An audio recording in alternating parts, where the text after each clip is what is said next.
this is Tita Kim, and right now we will talk about a very special topic na alam kong magugustuhan ninyo. I don't know if a lot of people really experience this, but I know marami sa inyo may mga issues tungkol dito, and that is all about long-distance relationship. So today, we will talk about long-distance relationship. Paano nga ba siya nakaka-apekto sa isang relasyon in a positive and negative way? At ano yung mga issues along that line? At paano yun nasa-solve ng mga mag-partner? At paano rin hindi nila nasa-solve yun? So, ano nga ba yung long-distance relationship? Alam ninyo, pag sinabi natin, para sa akin, pag sinabing LDR, it's not just a matter of proximity. The moment na hindi mo kasama, yung mahal sa buhay physically, I consider it already a long-distance relationship. Kahit pa short-distance relationship lang, the fact na hindi mo siya nakikita, nahahawakan, nakakamusta ng personal, meaning to say, you are in a long-distance relationship. I know marami sa inyong may mga issues at may mga ka-LDR at napakarami yung mga pagsubok na dinadaanan. So that's what it means to say by LDR, long distance relationship. Lalong-lalo na sa ating mga Pilipino, madalas ang mga LDR kasi marami sa atin ng mga OFW, mga overseas Filipino workers, and alam naman natin na ang mga Pilipino kung saan sa ang sulok ng mundo nakakarating. Kaya naman marami talaga sa atin ang nakaka-experience dito. At hindi lang yung mga nangingibang bansa, maging yung mga nandito lang sa Pilipinas pero kinakailangan pumunta ng Manila, kinakailangan pumunta sa kung saan para magtrabaho, imbis na magkasama kayo ay hindi na kayo nagkakasama. So, yun, kaya nagkakaroon ng mga long distance relationship. So, kasama ko ngayon si Ate Jean. Hi, Jean! Hello, Tita Kim! Yes, masaya ka naman ba ngayong hapong ito? Naka-makeup ka? Kinakabahan. Kinakabahan, yes! Siyempre, ako talaga, personally, naka-experience naman ako ng LDR, pero parang hindi naman siya nagtagal ng 1 year. Pero si Jean, I know na medyo naging matagal yung kanyang LDR. So, we will talk about LDR today, guys! So, ikaw, Jean, sa karanasan mo, ilang taon or months ka nagkaroon ng ka-LDR? 2 years. 2 years. So, 2 years kang nagka-LDR, nasa ibang bansa o nandito? Nasa ibang bansa. Nasa ibang bansa. So, bakit nagkaroon ka ng LDR relationship? Yun muna. Paano ka nagkaroon ng LDR relationship? Kasi nasa ibang bansa siya, tapos nandito lang ako sa Pilipinas. Paano kayo nagkakilala? Twitter. Taray! Twitter na X na ngayon. So, dahil sa Twitter, nagkakilala kayo, so online. Apo, online. Yeah. I know that's one of the reasons pala na nagkakaroon ng LDR kasi ngayon mas madaling magkaroon ng karelasyon kasi the presence of social media is here, 'di ba? So isang click mo lang, titignan mo lang sa Facebook, sa Twitter, sa Instagram, pag may nakita ka doon, minsan sa mga Tinder, tama ba? Tinder yung mga dating app, 'di ba? Swipe right, swipe left mo lang, and then pag nag-match na kayo, ayun, pwede na magkaroon ng relasyon. Kaya mas marami talaga ngayon ng LDR. So back to you, nagkakilala kayo sa Twitter, sa X. So nung nagkaroon ka ng long-distance relationship, ibig sabihin, hindi mo siya nakikita? No, hindi ko siya nakita once lang. Nakita mo siya sa picture, pero hindi mo siya nakita personal? Once lang. O nung umuwi siya ng Pinas. Nung umuwi lang. Pero, bago naging kayo, hindi mo pa talaga siya nakikita? Hindi pa. So, paano ka na in love sa isang tao na hindi mo pa nakikita personal? Actually, yan din yung madalas tinatanong sa akin, bakit daw ako na-in love sa taong hindi ko pa naman nakikita.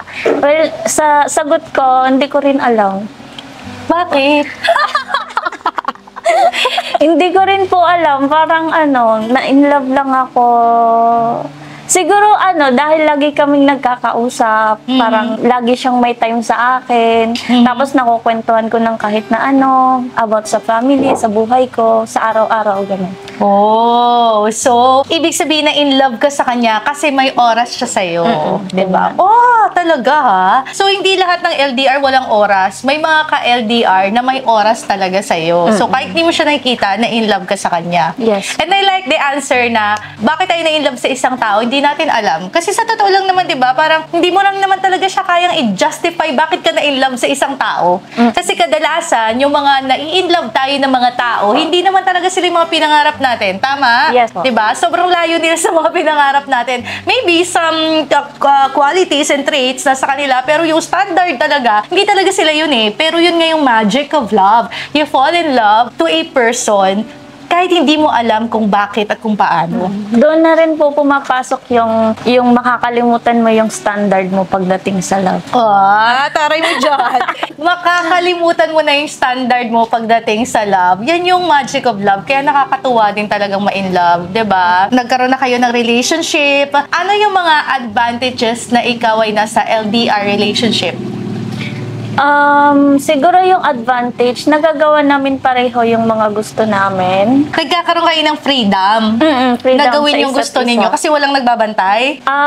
Siguro, pero nasa tao pa rin yun, nasa karelasyon mo pa rin yun. Kasi yung iba, porket LDR, feeling nila, kaya parang okay lang magloko, gagawin ko to. Kasi parang sa sobrang freedom, pero nasa tao pa rin yan. Kapag, So sa inyo, naging advantage yun, yung pagkakaroon ng LDR, kasi parang nagkaroon kayo ng freedom sa sarili ninyo na somehow magkaroon kayo ng sense of individuality kasi hindi kayo laging magkasama. yes, at saka parehas kasi kaming makareer person. Ibig sabihin, positive din ang epekto ng LDR para sa mga career-oriented na mga tao. Yes po. Lalong-lalo na yung mga nagsisimula pa lang ng career, no? Kasi makaka-focus ka talaga. Yes po. Dahil wala nga physically yung jowa mo. Unlike kapag magkasama kayo, kapag may ganitong, halimbawa, mayroon kayong gathering sa company, mamaya-maya, andyan na, galit, susunduin ka, gano'n. Oo. Tapos, required kang makita siya kasi Oo. malapit lang kayo.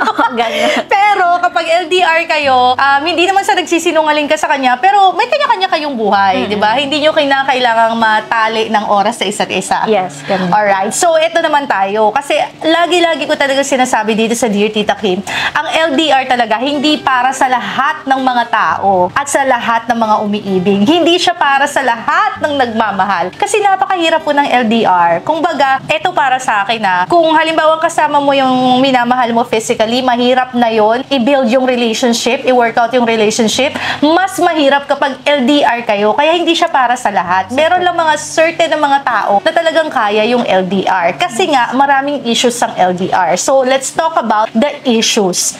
Ano sa tingin mo yung number one na issue ng mga nasa LDR na magkarelasyon? Unang-una dyan, time. Tapos pangalawa sa akin, nakaka-overthink palagi. Yung number one muna, time. Okay? Siyempre, kapag hindi ka nabibigyan ng time, hindi kayo magkasama, kung ano-anong maiisip mo, dyan na rin papasok yung pag-overthink. Okay, so sinasabi ngayon ni Jean na ang pinakaunang issue talaga ng LDR is time. Hindi kayo nabibigyan ng oras. Halimbawa, kasi busy kami pareho. Tapos yung oras niya doon, tsaka oras ko dito magkaiba. Yung time zone, di ba? Mahirap yun. Yung matutulog ka na, good morning pa lang sa kanya. At pag good morning niya, pagod ka na. Oo. Di ba?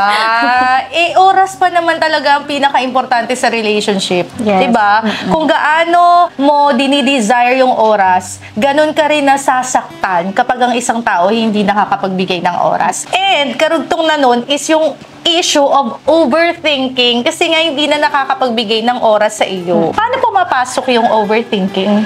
Like, for example, busy lang naman talaga siya, pero ikaw kung ano-ano nang iniisip mo. Kasi hindi mo nakikita. Hindi mo nakikita. Hindi mo nabibisita kung totoo. Malay Hindi mo siya mapuntahan. Nagma-my day siya. Yun pala, lakaraang linggo pa yun. Di ba pwede yung ganun? May Oo, mga pwede. maluloko na ganun. Oo. Di ba yung sasabihin niya, nandito ako ngayon sa bahay, nagpapahinga ako, pero yun pala yung video niya na yun, nakaraang linggo pa. Oo, pwede yun. Diba? Kasi nga, LDR naman kayo. So, pwede niyang magawa kung anong gusto niya. Hindi mo naman alam kung ano ba talaga. Nag-overthink ka kasi hindi mo nga nakikita kung tama ba, legit ba yung mga sinasabi niyang mga balita sa iyo. Oo. Hindi katulad dito, di ba, pag sinabi niyang overtime ako, pwede mo puntahan sa Yes, trabaho. pwede Tapos mong i-check puntahan. mo kung talagang nag-overtime siya. Pero doon, wala kang magawa. Wala pa. Tsaka, isa doon, wala kang mapagtanungan. Nakakilala niya. At isa pang issue yan kasi hindi mo alam kung makakapagtanong ka man sa mga kaibigan o katrabaho is pinagtatakbat ba nila yung kaibigan nila o nagsasabi ba sila ng totoo sa'yo? Oh, at ang isa pa dyan, yung sikreto lang yung relasyon nyo. Oh my God!